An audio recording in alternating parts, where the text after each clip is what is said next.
imaginación. Bien, esta tarde vamos a continuar un poco con esta reflexión, este camino que estamos introduciendo poco a poco de reflexionar y sobre todo de practicar un camino espiritual.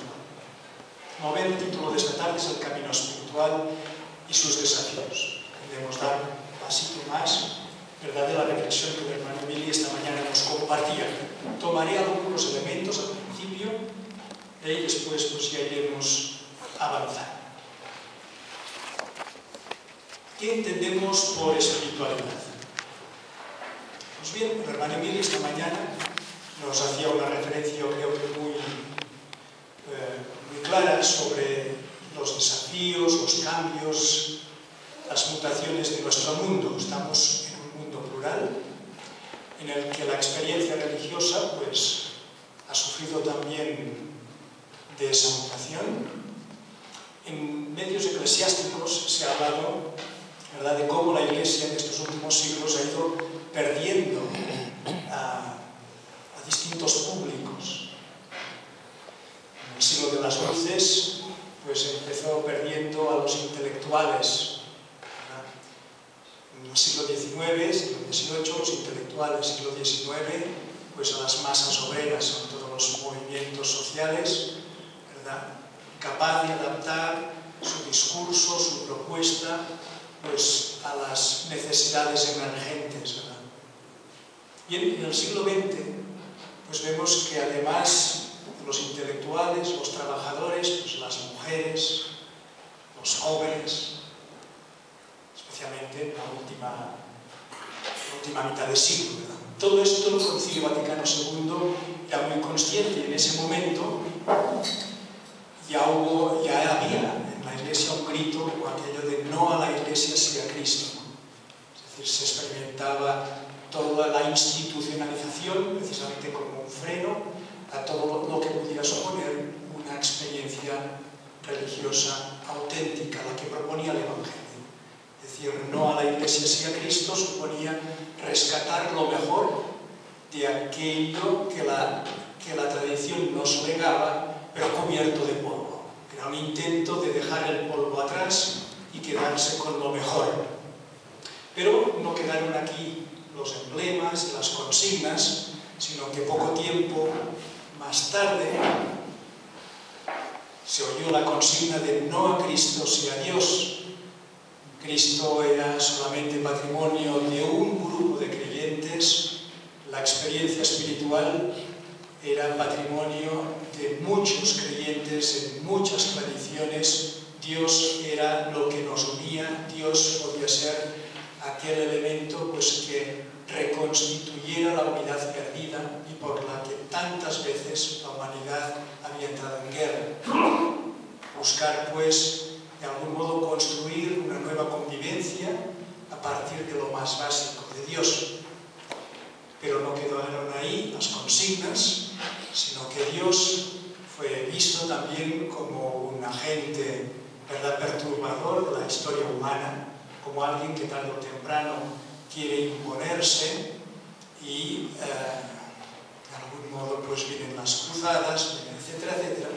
Y todo esto llevó a decir lo que realmente es válido para dar calidad a la vida humana es la experiencia de fe.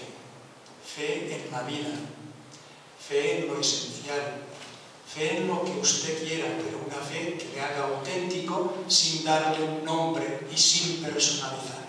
Cuando personalizamos, cuando objetivamos, convertimos ese objeto en medio de opresión, en medio de agresión y de violencia.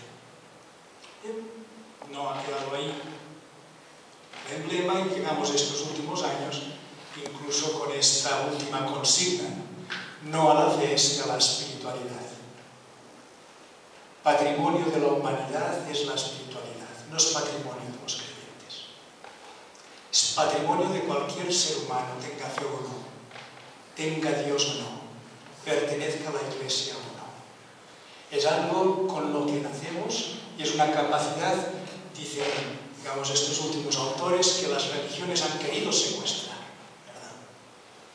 Por supuesto sabemos que no es así, pero ahí está esa consigna y desde luego las propuestas de cantidad de, digamos, de corrientes, de escuelas, de instituciones que pretenden hacer una espiritualidad sin Dios. Bien, todo esto, hermano Mili nos lo decía con otras palabras, pero en el fondo yo simplemente quiero retomarlo para tomar conciencia desde esa otra perspectiva. La espiritualidad ya no es patrimonio exclusivo de los religiosos, ni de los cristianos, ni de los creyentes, es patrimonio del ser humano. Ya sería grave que en ese contexto los religiosos entonces nos quedáramos atrás. Y ahora los expertos en espiritualidad fueran otras personas incluso sin fe y nosotros fuéramos una especie de broker finance de la actividad apostólica. Es una nueva oportunidad para la evangelización. Esa sed de espiritualidad que esta mañana recordábamos, que nuestro mundo tiene sed de espiritualidad, no digo sed de fe, ni de Dios, ni de Iglesia, ni de Cristo, pero sí una sed de dar contenido, de dar contenido a la vida, de dar sentido a la vida, de hurgar más allá de lo que se ve en la superficie de las cosas, pues es para nosotros una nueva oportunidad para la evangelización. Creo que si miramos todo este movimiento con sospecha, simplemente repetiremos los mismos rictus que ha tenido la Iglesia desde el siglo XVI con todos los movimientos emergentes. El de la Ilustración, el del socialismo, etc. Como hay peligros, nos colocamos a la defensiva y hacemos que toda esta oportunidad se desvanezca para nosotros. Para nosotros es una nueva oportunidad para la evangelización. Pero no solamente para la evangelización, sino para nosotros. O sea, primero para vivir nosotros nuestra vida con más contenido como aquello que está llamada a ser. Seres para volar. Termino así este primer flash sobre en qué contexto estamos. Dicen que hay del orden de 700.000 especies de insectos que pasan por el estado de pupa, que a veces se llama crisálida, antes de desplegarse y volar. Nacen para vivir volando, pero sin alas para volar. Y han de tomarse su tiempo. Se fabrican una cápsula, se encierran en ella como en un mundo misterioso y mágico, se transforman dentro lentamente, brotan las alas y crecen primorosamente dibujadas. Sienten la llamada irresistible del aire y de las flores y saben que es su momento. Nací para volar, nací para las flores. De algún modo es la metáfora lo que sentimos como seres humanos. Nos sentimos llamados a algo más grande de lo que vemos, digamos en apariencia. Nos sentimos un poco como gusanos llamados a ser mariposas, pero cuántas veces nos perdemos en este viaje, ¿verdad? Y quedamos pues ¿para qué sirve hacer un capullo, verdad? Y una vez dentro, pues vete a saber lo que hay después. Una llamada a ser lo que sentimos que estamos llamados a ser. Si hay la llamada, ¿verdad? Si hay la llamada es que debe haber el camino. Y esto es lo que nuestros contemporáneos escuchan. Qué triste sería si nosotros, ¿verdad?, quedáramos sordos a esta llamada del mundo actual, que muchos de nuestros contemporáneos escuchan. Podríamos quedar sordos nosotros. El camino espiritual.